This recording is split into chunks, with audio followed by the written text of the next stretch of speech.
بسم اللہ الرحمن الرحیم۔ السلام علیکم۔ On line watch dog official کے ساتھ میں صدیق ساجد اور آپ دیکھ رہے ہیں انسائیڈر۔ آج بھی ہمارے ساتھ موجود ہیں محسن جمیل بیگ صاحب، editor in chief online international news network اور ڈیلی جناب۔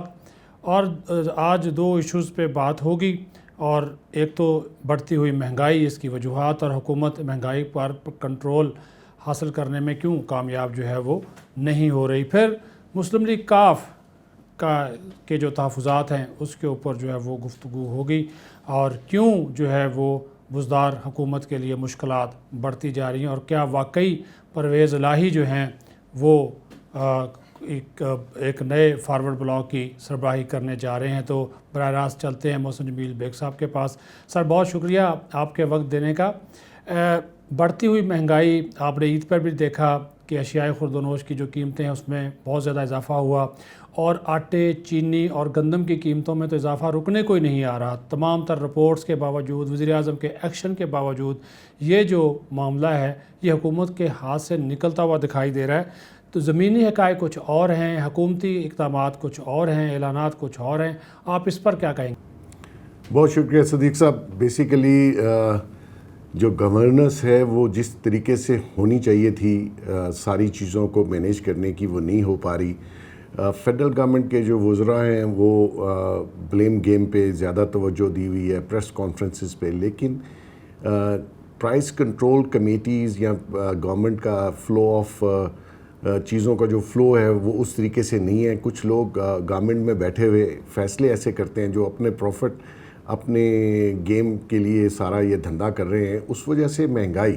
اب دیکھیے پیٹرول جس حساب سے انہوں نے مہنگا کیا، ایون چاند رات کو ہی مہنگا کر دیا، پہلے 25 روپے اب 7 روپے، تو یہ جا کے 32-33 روپے جب پیٹرول مہنگا ہوگا ایک ماہ کے اندر، تو نیچرلی باقی چیزوں کے اوپر اس کا اثر پڑتا ہے۔ اسی طرح آپ الیکٹریسٹی مہنگی کرتے ہیں تو کاسٹ آف ڈوئنگ بزنس جب ایکسپینسو ہوتا ہے تو وہ چیزیں ٹرکل ڈاؤن افیکٹ ہے، وہ ساری چیزوں کو مہنگا کر دیتا ہے۔ آپ دیکھیں شوگر، چینی کا جیسے آپ نے ذکر کیا، بیسیکلی پہلے انہوں نے ای سی سی نے اجازت دی کہ آپ ایکسپورٹ کر لیجئے، اس میں کچھ لوگوں کا فائدہ تھا جو گورنمنٹ کے اندر تھے، جنہوں نے مینوپولیٹ کیا اور ڈیسیژن میکنگ میں انفلوئنس کر کے ایکسپورٹ کی پرمیشن لی۔ اب اسی ای سی سی نے کہا جی آپ 3 لاکھ ٹن چینی امپورٹ کر لیں۔ مقصد یہ ہے کہ گیم کیا ہے، آپ کے پاس سرپلس تھا، آپ نے ایکسپورٹ کر دی، یہ کہہ کر کے سرپلس ہے اور ڈالر آئیں گے۔ اب وہی ڈالر آپ کے باہر جائیں گے اور چینی 3 لاکھ ٹن کا، اس میں بھی کسی کا فائدہ، جو امپورٹ کرے گا آپ کا کیا خیال ہے، وہ زیرو مارجن پر امپورٹ کرے گا؟ نہیں، وہ پروفٹ لے گا، تو چینی پھر بھی مہنگی ہوگی۔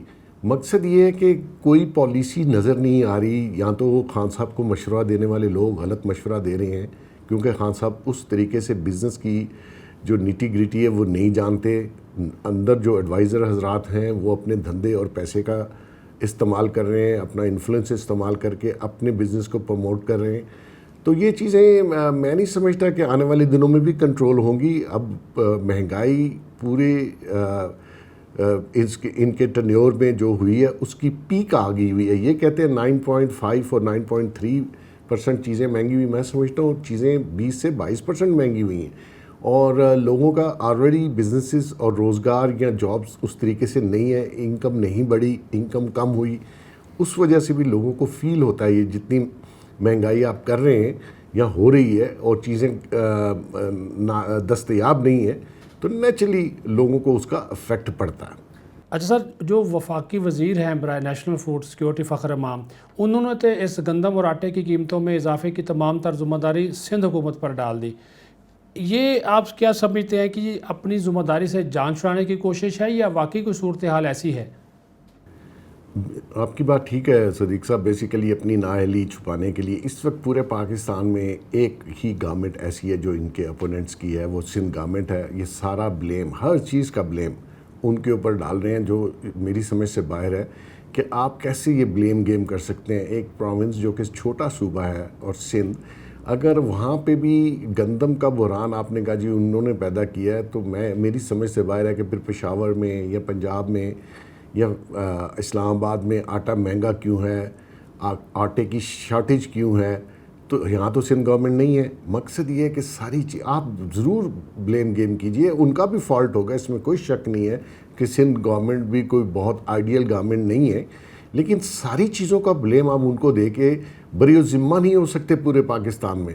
آپ کی گورنمنٹ پنجاب میں ہے جو کہ مین ویٹ گرو پروونس ہے, پھر KPK ہے, آپ کے پاس بلوچستان کی گورنمنٹ بھی آپ کے پاس ہے. ایک سندھ گورنمنٹ کو ہر چیز کا بلیم دینا میں سمجھتا ہوں یہ چھوٹا پن ہے, یہ مناسب نہیں. آپ اپنی رسپانسبلٹیز کو قبول کیجئے, اور اگر آپ کے جو شارٹ فالز ہیں اور آپ سے جو غلطی یا آپ سے گورننس نہیں ہو پا رہی, اس کا بھی تھوڑا سا کریڈٹ آپ خود لیں اور لوگوں کو اپولوجائز کریں, بجائے اس کے کہ لوگوں دوسروں پہ. پہلے آپ گورنمنٹوں پچھلی گورنمنٹوں پہ بلیم کرتے رہے, اب ایک گورنمنٹ سندھ رہ گئی ہے, ہر چیز کا بلیم اس پہ میں سمجھتا ہوں مناسب نہیں. اصل ایک ایشو ہے مسلم لیگ کاف کے تحفظات, وہ مسلسل بڑھ رہے ہیں, اور ابھی پتہ چلا ہے کہ انہوں نے آخری وارننگ دی ہے بزدار حکومت کو بھی اور عمران خان کو بھی. ظاہر ہے ان کے اتحادی ہیں. اور ایک اور بھی جو خبر ہے جو ہم آپ سے اس کی تفصیل جاننا چاہ رہے ہیں کہ کوئی فارورڈ بلاگ بھی پرویز لائی کی قیادت میں بن رہا ہے. اس کے حوالے سے اگر آپ کے پاس کوئی انسائٹ ہو تو ہمارے جو ویورز ہیں ان کو آگاہ کریں اس حوالے سے. صدیق صاحب, یہ میری نظر میں تو یہ سارا جو پنجاب کا ایپیسوڈ ہے بہت لیٹ ہو گیا. چودھری برادران نے تو سوچا تھا کہ 6 مہینے بعد بزدار صاحب کی جو حکومت ہے اس کو بڑے ٹیکٹ فلی سائڈ پہ کر کے وہ خود گورنمنٹ میں آنا چاہتے تھے. یہ لیٹ ہوا سارا کچھ, لیکن چودھری برادران کی تیاری بڑی کمپلیٹ ہے, بڑی ہوم ورک کمپلیٹ ہے. وہ جب چاہیں ان کو صرف جو ہمارے اسٹیبلشمنٹ کے یا ریاست کے جو ادارے ہیں وہاں سے ان کو ایک سگنل کی اشد ضرورت ہے. اس کے بغیر شاید وہ یہ اپنا کام کمپلیٹ نہیں کر سکتے. وہ اشارے کے انتظار میں, جیسے ہی وہ اشارہ ملا میرے خیال میں یہ دنوں کی بات ہوگی کہ بزدار صاحب کی گورنمنٹ کو رخصت کر کے وہ خود سیٹ پر برجمان ہو جائیں. انہوں نے بیسیکلی اسپیکرشپ لی بھی اسی لیے تھی اور اپنی قومی اسمبلی کی سیٹ بھی اسی لیے چھوڑی تھی کہ وہ پنجاب میں رہیں اور رہ کے وہ اپنا MPs کو, چاہے PTI کا ہو, چاہے وہ نون لیگ کا ہو, چاہے وہ پیپلز پارٹی کا ہو, ان کو اس طریقے سے منور کریں جو کہ انہوں نے کیا. کیونکہ چودھری برادران میں وزاداری بہت زیادہ ہے, مہمان نوازی بہت زیادہ ہے. وہ اخلاقی طور پر میں سمجھتا ہوں باقی لوگوں سے بہت آگے ہیں, کیونکہ ان کا ایک طرز عمل ایسا ہے کہ وہ کسی کو ناراض نہیں کرتے, بنا کے رکھتے ہیں. بیوروکریٹس میں بھی ان کی اچھی ریپو ہے. ان کے لیے بزدار صاحب نئے تھے, وہ اس طریقے سے میں سمجھتا ہوں ان کو صدیاں چاہیے وہ چودھری برادران کی سیاست تک پہنچ سکیں. اور انہوں نے گو کہ چودھری برادران کے لیے ہر کام بھی کیا بزدار صاحب نے. ان کے خواہش پر جتنے ڈپٹی کمشنر یا DPOs یا RPOs جو ان کے ضلعوں میں تھے یا ان کے نمائندگان یا کافلی کا اثر رسوخ تھا, وہاں جو بھی پرویز الہی صاحب نے کہا انہوں نے مانا.